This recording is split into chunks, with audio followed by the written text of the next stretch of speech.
Hello friends, we at EduType welcome you all. In this video we would be analyzing the economic and social issues exam of RBI Phase 2 examination. In the previous videos we have already talked about the analysis of finance and management section of Phase 2 exam.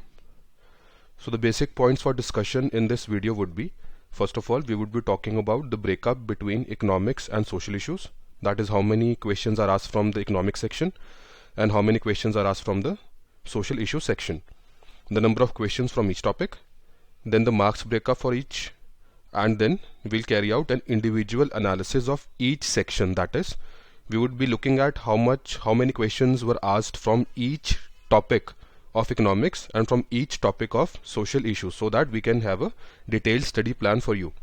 Then we would be talking about major insights and finally the study technique to crack this examination. As you can see in this slide, almost equal weightage was allotted to the section on economics and the section on social issues.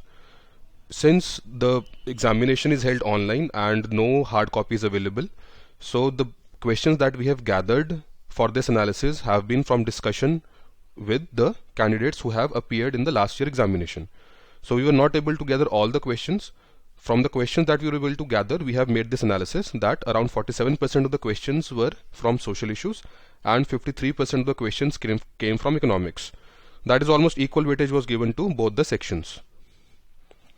If you will see the RBI Phase 2 syllabus of economics, that is of economic and social issues, in that economics, the topics are as follows. I'll just give you 25 to 30 seconds. You can just read out the topics in this slide.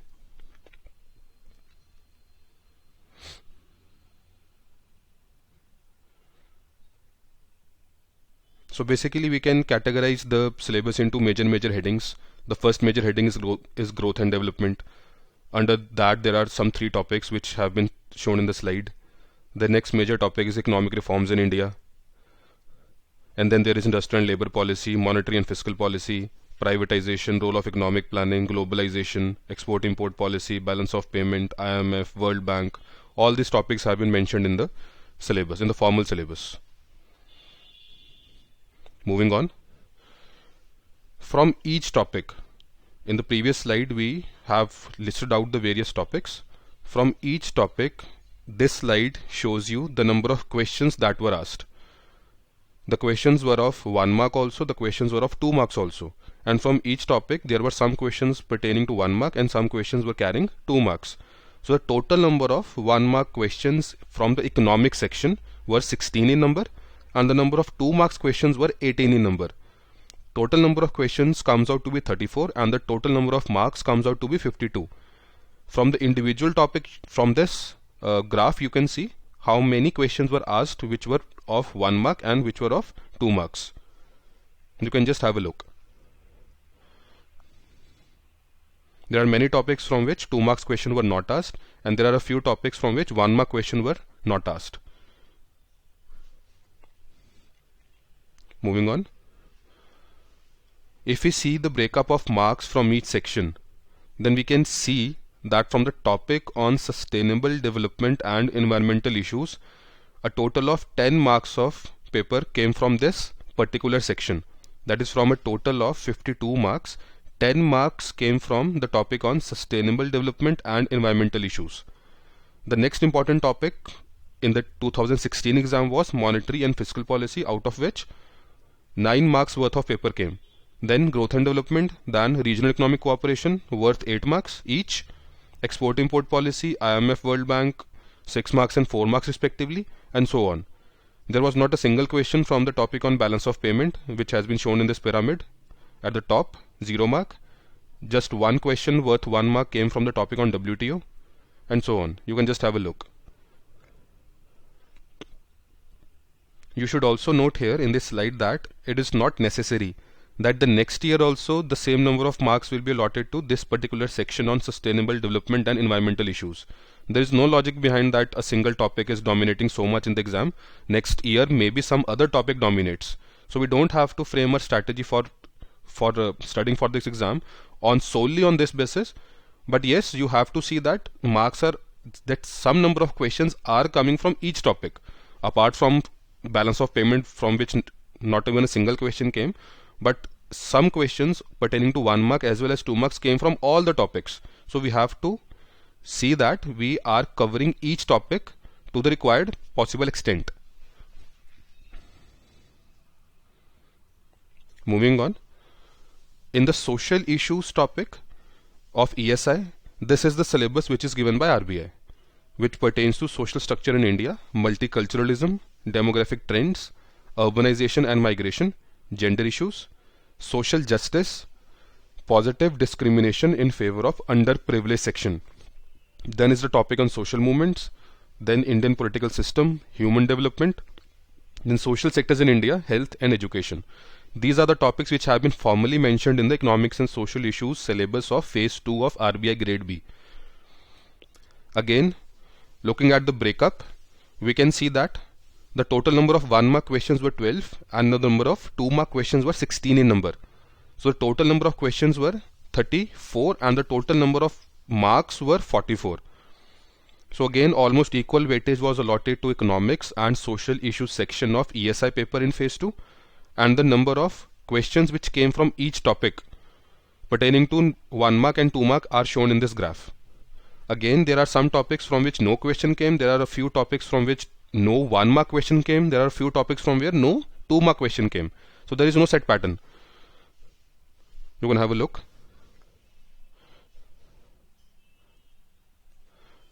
Again, in this pyramid we can see that the topic of social justice, that is positive discrimination in favor of underprivileged, carried the maximum weightage in 2016 exam. A total of 11 marks worth of questions came from this topic, followed by the topic of social sectors in India, health and education, from which again 8 marks worth of question came. Then 8 marks worth of questions came from demographic trends. Moving like this, we can see that no question came from the topic on gender issues, and there was just one question worth 1 mark from the topic on Indian political system. You can just have a look at this pyramid. Again, I would be suggesting that you don't have to base your preparation just on this pyramid, that since last year 11 marks worth of questions came from this topic, so next year also it will come. This is not the case. This may not be the case. This can be the case, but this is not a guarantee. You can just have a look at the trend that some marks the marks have been kind of distributed among all the topics, leaving aside a few topics like gender issues. So you have to again base your preparation on covering each and every part of the syllabus. Moving on. Now, since we have done a basic analysis, here we are talking about the exact question that came in the 2016 exam from that specific topic. As you can remember that the first topic of economics in ESI section was measurement of growth. From this topic, 2 questions came. The first question pertained to what is the GDP growth rate of India in 2015-16. In the red, we have written the source from which this question could be easily answered. So this question could be easily and directly answered from the Economic Survey of India of last year. Again, the second question was pertaining to India's per capita income according to census. Again, this question could be easily answered from the Economic Survey of India. Both these questions are factual in nature. There is no concept to this. Both are number based, both have to be memorized, and both could be answered from the Economic Survey of India. The second topic is poverty alleviation and employment generation. Again, the first question that came from this topic was total outlay of Himayat scheme announced in the previous year budget, in the last budget. Again, it is a very factual question. There is no concept in this scheme. Sorry, not in this scheme, but in this question. So this question is again factual. You have to memorize the number, and it could be easily answered from the previous year budget document.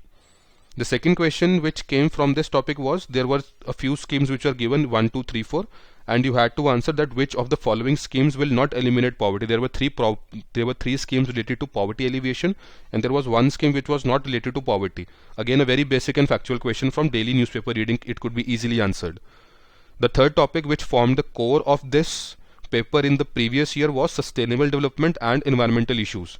We have seen earlier that the maximum number of questions were asked from this particular topic, and the first question that was asked from this topic was that the International Solar Alliance is an alliance between India and which nation? Again, a very factual question, which could be easily answered from the Economic Survey of India, from reading a daily newspaper, anything.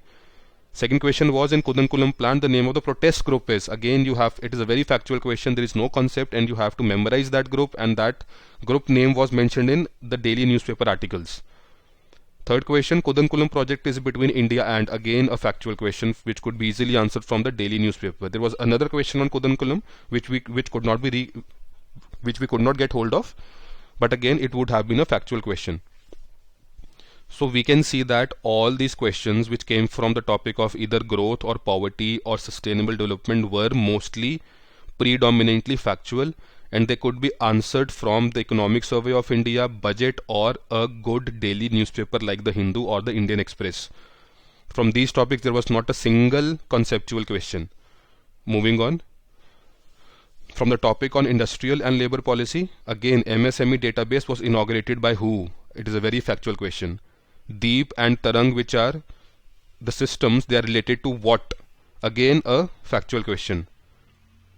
From the topic on monetary and fiscal policy includes taxation, and this is the first conceptual question that has been asked. Since we are doing the analysis, all the previous questions from measurement of growth or poverty, all were factual.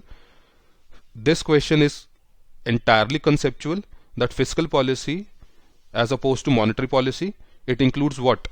Taxation and expenditure, basically, right? It is a conceptual question. Second question is also based on a concept that when a country is experiencing a fall in inflation, it is termed as what? Disinflation, deflation, what?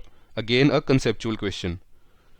Then the third question, who is the head of the monetary policy committee? Again a factual question. Again a factual question, because this monetary policy committee and its framing and composition was in news last year.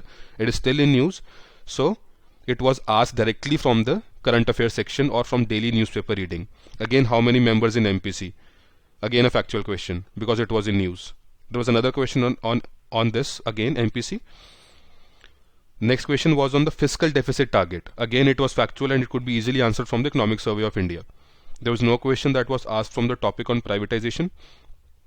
From the topic on role of economic planning, a question came, year of the first 5-year plan. Again a factual question, that when did 5-year planning start in India and what was the year of the first 5-year plan. It is a basic knowledge. It could be answered from very basic sources. It is again a very factual question. There is no concept behind the year. You have to memorize that year. From the topic on opening up of the Indian economy, the question was India's rank in ease of doing business. Again factual from daily newspaper, current affairs. There was no question pertaining to balance of payment topic. From the topic on export-import policy, there were 3 questions based on the foreign trade policy of India. This foreign trade policy of India was clearly explained, well explained in the Economic Survey of India again. Then again a question on export target for 2020, again from the Economic Survey of India, again a very factual question. From the topic on international economic institutions like the IMF and World Bank, the question that was asked was the total number of members in IMF. Again a factual question, basic knowledge, factual question. There was another question on this.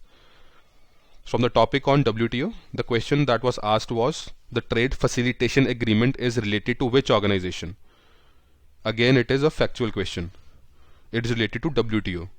It is a factual question. From the topic on regional economic cooperation, these questions were asked, that the BRICS meeting was held in which city, India has received the largest funds under international development assistance in which category, what was the final result in Brexit referendum vote. All these questions are based on current affairs, which could be easily answered from a daily newspaper like the Hindu or the Indian Express. Again, all these questions are basic in nature and all these questions are factual in nature. Kindly note these points, that these questions are basic, these questions are factual. They don't pertain to any big or very complex concept. They are basic and factual in nature. Now these are the questions which have been asked, which were asked in 2016 from the topic on social issues. The first topic is multiculturalism, second topic is demographic trends, and the third topic is urbanization and migration. You can easily see in this slide that the questions are again related to current events and are predominantly factual in nature. most of the questions are related to numbers and figures and facts and percentages which were in news in the previous year or in the previous months before the examination. You can just have a look at the questions. There was no question asked from the topic on gender issues. Maximum number of questions came from the topic on social justice, positive discrimination in favor of the underprivileged. And most of these questions from this topic were related to the welfare schemes which were announced by the government. So this topic is again a very vast topic. There are so many schemes. There are multiple schemes which are running in different sectors for the underprivileged population of our nation. And there are many schemes. So the questions which were asked from this topic pertain to those schemes. Like there was a question on Himayat scheme, there was a question on Pradhan Mantri Ujjwal Yojana, question on Disha, question on Van Bandhu Kalyan Yojana, question on skill development for the tribal youth. There are 5 questions from this topic. On this topic, skill development for tribal youth. All these questions are pertaining to basically the schemes and programs and policies of the government of India in favor of the underprivileged section of our nation. We have prepared a very good compilation of the government schemes in which all the government schemes, all the important government schemes of the previous year, of the current year have been summarized for you. Then the topic on social movements. This is a topic from which a conceptual question was asked. That is the features of social movement. This is a conceptual question, that what are the basic features of social movement. This required your conceptual knowledge. From the topic on Indian political system, there was a single question pertaining to the number of members in the Estimates Committee of Parliament. Again a factual question. From the topic on human development, the first question was human capital index was topped by which country? Again a factual question from reading of the daily newspaper. And India's rank in human capital index, again a factual question. You have to memorize the rank. Next is social sectors in India, like health and education. Again, from this topic, the questions that were asked pertain to some schemes of the government of India in the social sector. Be it insurance, be it pension, be it health, be it education. The questions pertain to schemes, and 4 questions were asked on the employee pension scheme, which is a social sector scheme related to pension. So this question again could be answered, these questions could be answered from newspaper, Economic Survey of India, or following the Press Information Bureau, PIB. So after having carried out this analysis, we can summarize a few points. The first is that there were a lot many factual questions whose answer could only be known through rote learning. There was no concept behind those questions. You had to memorize the figures and facts and years and percentages and all. So it was pure rote learning through which most of the questions were required to be answered. Since it is not possible to mug up everything under the sun, it is essential that you should have an insight into what has to be memorized and what should be left out. It is not at all possible, and we do not expect that you memorize everything and every figure and every fact under the sun. It is not humanly possible. So we have shortlisted these 3 most important sources for economic and social issues examination of phase 2. The first and the most important source is one good daily newspaper. It could be the Hindu, it can be the Indian Express. Follow just one. No need to go for Financial Express and Financial Times and Business Standard. No need to read a business newspaper. You just have to follow one good daily newspaper like the Hindu or Indian Express. Just one. The second most important source is the Economic Survey of India, which is due for release. It has still not been released for this year. And the Union Budget also, when it will be released, that will form a very important source for our preparation on economic and social issues. So these 3 sources are the most important sources for your preparation of economic and social issues paper of phase 2 of RBI Grade B exam. Having said that, kindly note that extrapolation is the key here. What do we mean by this? It is that these 3 sources are very, very important, but you have to go beyond these 3 sources from the basic source. For example, The Economic Survey of India might mention a scheme called the Van Bandhu Kalyan Yojana, on which a question has also been asked, but the Economic Survey of India will not give you the complete detail about that scheme. So you have to use Google, and you have to write about the basic points of this scheme from Google also. The name will be mentioned in the Economic Survey of India or the Union Budget or the daily newspaper, but you have to go beyond that information which has been given in the basic source through using internet. So exploit internet to the maximum, use Google internet to the maximum, and you have to base your preparation on the type of question that have been asked in the past, that they are basically factual questions, and you have to note down those factual facts from internet. The topic can be taken from these three sources. Secondly, there are many good books available in the market. We are not saying that the books are not good. There are various books pertaining to economics. There are various books pertaining to social issues. RBI has in fact itself given a standard list of books like Mishra and Puri, Dutt and Sundaram. All these books are very good books for economy. But we have to keep it in mind that the questions are factual in nature. The questions are related to current events. The books are voluminous. And so, if we have to crack this examination in the first attempt, we have to be very smart in our preparation. So you can go through those books, but you have to be very, very selective in your reading. Because if you start reading each book cover to cover, it will take hell lot of time to complete a single book. And despite reading cover to cover, it may be the case that you are still not able to answer the questions, because the questions which are asked are pertaining to current events. And the books are a bit old, and they will give you conceptual knowledge. So the concepts are also equally important, but you have to link those concepts to the current events and form a wholesome preparation. That is the key. So the most important point is that you have to do an extensive search on Google. You can read the concepts from the basic books, there is no problem in that, but you have to relate those basic concepts with the current events by reading a daily newspaper and Googling on the internet. You have to do that. In case you are short of time, now all these things will take a lot of time, that you are first reading a basic book, then you are preparing notes, and then you are relating those notes with the current events. So in case you are short of time, you can use our course as well. We have made the course by thorough research, thorough analysis, and we have only included the details which are required for the exam. We have not made the Jhola Chap and Chalu notes that put whatever comes on Wikipedia, put whatever comes on Google. We have made this analysis just for your convenience, that you have to base your preparation on the previous year questions, and you have to check the pattern of the exam. You have to see the pattern of the exam, and you have to prepare accordingly. So we have made the course accordingly. You can check out our course at www.edutap.co.in. The address is given in the footer. The next point to be noted is that the exam is highly unpredictable. Since it has been only 2 years that RBI has started conducting this exam in this pattern, that ESI and finance and management, so the RBI has not as of today developed a strict pattern that the RBI may follow year on year. The RBI is fluctuating, and the type of questions that are asked is not consistent.